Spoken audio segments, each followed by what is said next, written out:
আশা করি আমার ছোট্ট ছোট্ট বন্ধুরা বেশ ভালোই আছো। আজকে চলে এসেছি ক্লাস 5-এর জন্য গল্প বুড়ো কবিতাটা নিয়ে। গল্প বুড়ো কবিতাটা পড়বো আর তোমাদেরকে বোঝাবো। চলো, কবি সুনির্মল বসুর গল্প বুড়ো কবিতাটা পড়বো। আর পড়ার আগে কবি সুনির্মল বসু সম্পর্কে অল্প একটু জেনে নেব। তা চলো, কবি সুনির্মল বসু 1902 সালে জন্মগ্রহণ করেন এবং 1975 সালে তিনি পরলোক গমন করেন। তিনি বিহারের গিরিডি বলে একটা জায়গা আছে, সেই স্থানে জন্মগ্রহণ করেন। তিনি ওই সাঁওতাল পরগনায় ছিলেন বলে সেখানকার ওই যে প্রাকৃতিক মনোরম পরিবেশ, সেই পরিবেশ নিয়ে তিনি অনেক কবিতা লিখেছেন।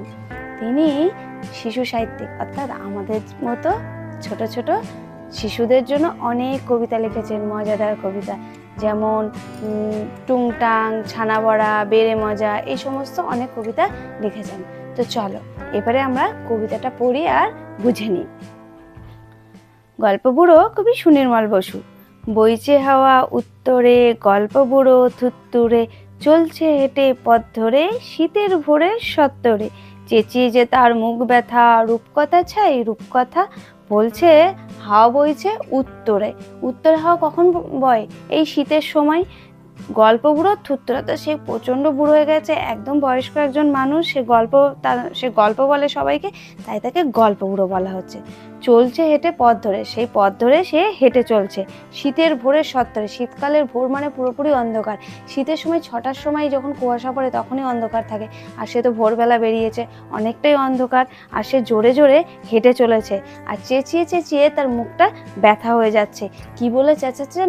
রূপকথা চাই রূপকথা। রূপকথা মানে সেই কল্পনার যে সেই কবিতার কথা কবি বলছে সেই গল্প বুড়ো এগুলো বলে বলে এগিয়ে চলছে। রূপকথা চাই রূপকথা, তার রূপকথা যে সুন্দর গল্প হয়, কবিতা হয়, সেই গল্পর কথা বলছে আর এগিয়ে চলছে, খুব জোরে জোরে এগিয়ে চলছে। ডাক ছেড়ে সে ডাক ছেড়ে, মানে সে গলা ছেড়ে ডাক দিচ্ছে তো দিয়েই যাচ্ছে। বলছে হাঁক ছেড়ে, জোরে জোরে ডাকছে। ঘুম ছেড়ে আজ ওঠ তোরা, ছোট ছোট ছেলে মেয়েদের বলছে ঘুম থেকে তোরা তাড়াতাড়ি উঠে আয়, আয়রে ছুটে ছোট্টরা, যত ছোট ছোট ছেলে মেয়ে আছে তোরা তাড়াতাড়ি উঠে আয়।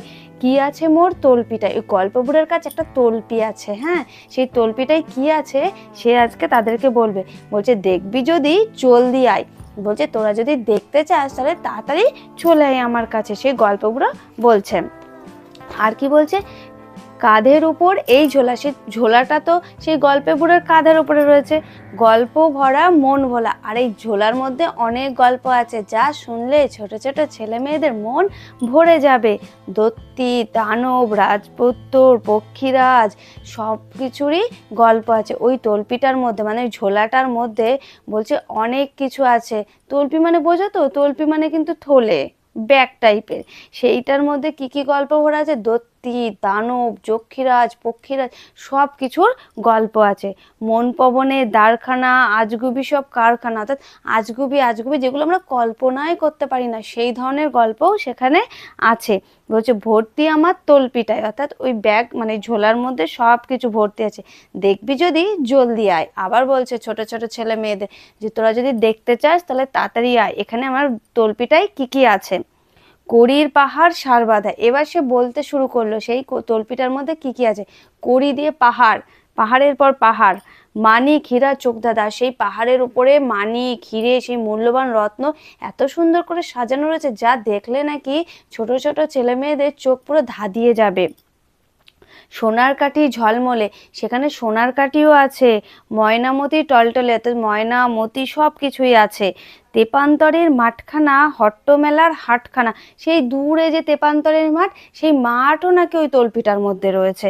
আবার বলছে হট্টমেলা, সেই যে মেলা হয়, মেলায় যে মানুষের সমাগম হয়, হাসাহাসি, ছেলে মেয়ে বড় বৃদ্ধ সকলেই যেখানে একসাথে মিলন হয়, সেই মেলাও নাকি এই তলপিটার মধ্যে ভরা রয়েছে।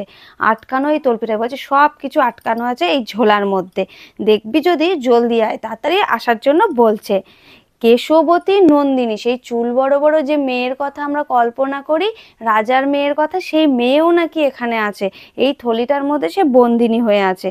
শীতের প্রখর প্রত্যহ, সেই শীতের ভোরবেলায় সে খুব ভোরে সে উঠে আসছে, আসতে বলছে কাদেরকে, বলছে এই শীতের প্রখর প্রচণ্ড ঠান্ডার ভোরবেলা যে উঠে আসবে না, সে হবে এই গল্প বুড়োর শত্রু। যে আমাদের কথা শোনে না, তাদেরকে আমরা বলি আমার সাথে যার মেলে না, যার সাথে আমার মনে অশান্তি হয়, কথাবার্তা ঠিকঠাক মেলে না, তাকে আমরা শত্রু বলি। তো ঠিক সেরকম বলছে, গল্প বুড়োর কথা শুনে যে না উঠে আসবে, সে গল্প বুড়োর শত্রু হয়ে যাবে। ভাঙবো তাদের মূর্খতা, বলবো না কো রূপকথা। বলছে যে উঠে আসবে না সে আমার শত্রু হয়ে যাবে, তাকে আমি গল্প বলবো না, সে তার মূর্খতা নিয়েই থাকুক, সে এই সম্পর্কে কিছুই জানতে পারবে না। যে এই গল্প বুড়োর থলিতে কি কি আছে, সে অনেক কিছু জানতে পারতো, তার জ্ঞান অনেক বাড়তো, কিন্তু যে আসবে না সে শুনবেও না। তা বলো কবিতাটা কেমন? সত্যিই মজাদার কবিতা না? কবি সুনির্মল বসু আমাদের জন্য এরকম অনেক অনেক কবিতা লিখে গেছে। তো আজকে এই গল্প বুড়ো কবিতাটা পড়লাম, দেখা হবে আবার অন্য কোনো দিন অন্য কোনো একটা কবিতা নিয়ে। তো আজকের মতো টাটা।